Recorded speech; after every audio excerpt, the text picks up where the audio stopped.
Duh. Mbak Ros, sik mandek sik. Dalah. Panjenengan niku lho. Wiwit biyen dek ten Ndodipati niku kok sakyahene kok tidak ada perubahan suara maupun penampilan lho. Eloke iki lho Kyai iki. Iku janjane jenengan ki nek nang omah ki ngopo ngono lho. Isah-isah. Ya 11 ora ngopo-ngopo. Blas. Nah, layak suarane awet men. Nek liyane ki aja ngopo-ngopo kok. Nanging kula nggih ngopo-ngopo to ya. Nah, ora nek suarane jek utuh ngene iki mulus iki mesti ora ngopo-ngopo. Yakin aku mesti. Pokoknya ya segun begegek ora ngopo.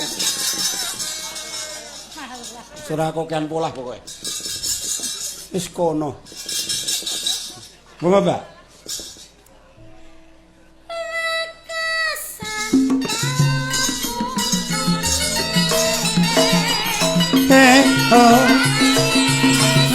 Yo.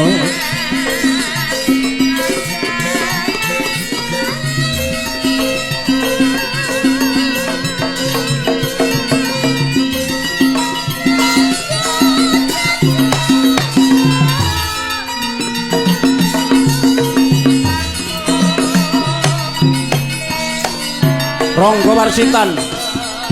Monggo, Mbakmu balik.